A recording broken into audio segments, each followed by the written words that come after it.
In the winter of 1692, in a small, isolated Puritan community in New England, something broke. It wasn't an invasion or a fire that shattered their world, it was fear. A quiet whisper at first, which grew into a scream and then became deadly. What followed is now known as the Salem Witch Trials, one of the most chilling chapters in early American history, a time when mass panic replaced reason and belief became a weapon. The setting was Salem, a cluster of villages carved out of the vast, intimidating forest. Life here was a constant struggle defined by hard work, uncertainty, and a rigid, all-encompassing faith. The Puritans believed God was everywhere, sin was a constant danger, and the devil was a very real, very active enemy. The untamed wilderness that surrounded them was seen as his domain, full of unseen threats. In this world, science offered few answers. Illness, crop failures, and sudden death were common, and when tragedy struck, the question wasn't how it happened, but who was responsible. Explanations were almost always spiritual, and then it began with the children. A group of young girls in the village started behaving bizarrely. They screamed uncontrollably, contorted their bodies into unnatural positions, and complained of being pinched and choked by invisible forces. Doctors were baffled; they could find no physical cause for the girls' afflictions. With all logical explanations exhausted, only one terrifying possibility remained: witchcraft. Under pressure, the girls began to name names. They accused specific people in the community of tormenting them through dark magic. The first to be accused were easy targets: outsiders, the poor, the enslaved, those who were already disliked or mistrusted. Accusing them felt logical, almost safe. It reinforced the community's existing prejudices. But the accusations didn't stop there. They spread like a contagion. Soon, neighbors were accusing neighbors.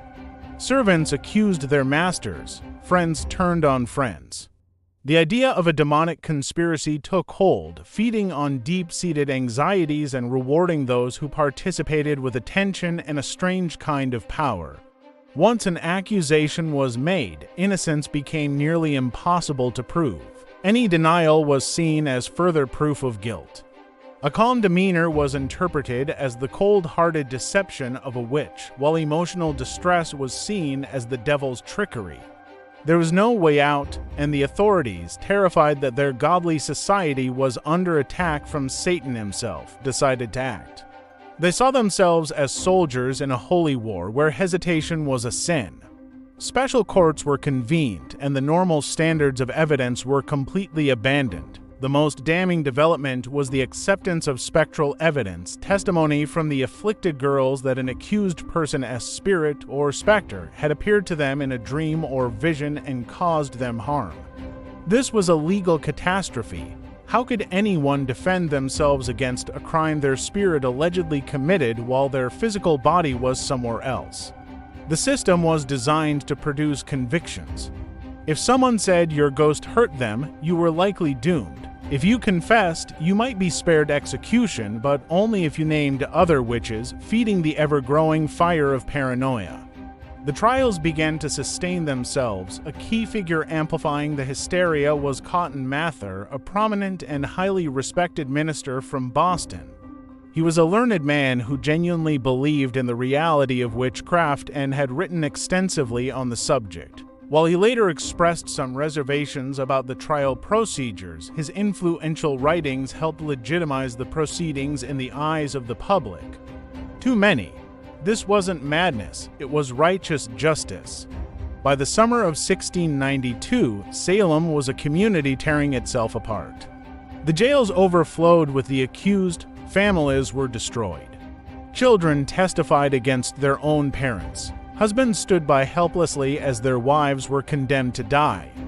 Some, in a desperate bid to survive, confessed to crimes they never committed. But many others refused to lie, choosing to maintain their innocence even though it meant certain death. The executions began. 19 men and women were hanged on Gallows Hill. They weren't burned at the stake, as is often depicted, but publicly hanged as convicted felons. One elderly farmer, Giles Corey, created a moment of horrifying legend. He refused to enter a plea of guilty or not guilty, which legally prevented the court from trying him. The punishment for this was peine forte, a brutal process where heavy stones were slowly placed on his chest to force a plea. For 2 days, he endured the crushing weight.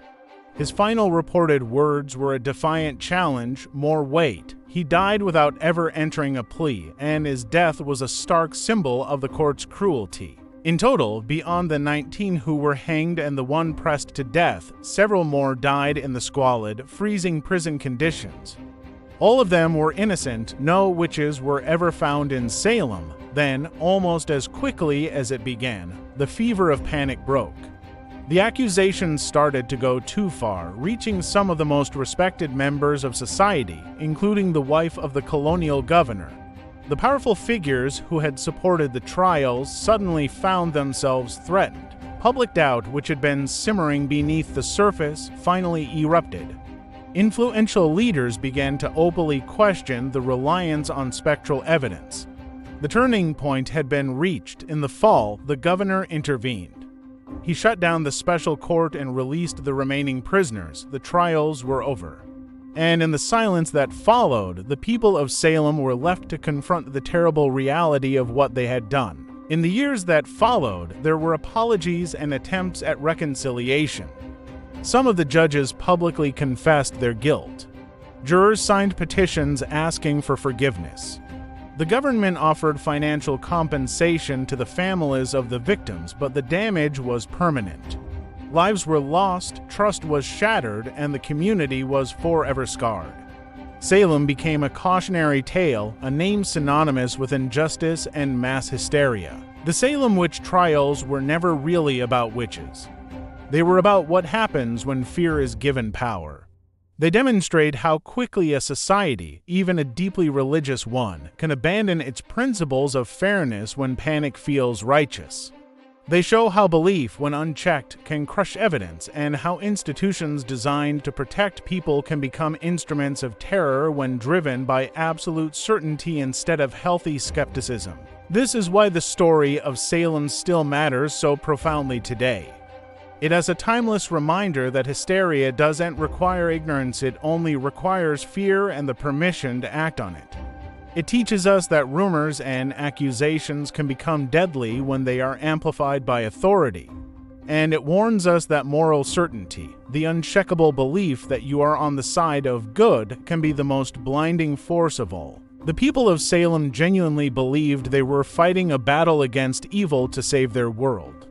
Instead, they ended up destroying it themselves. And that is the most chilling and enduring lesson of all. Thank you for watching. If you found this story compelling, please consider liking this video and subscribing for more explorations into the fascinating corners of history.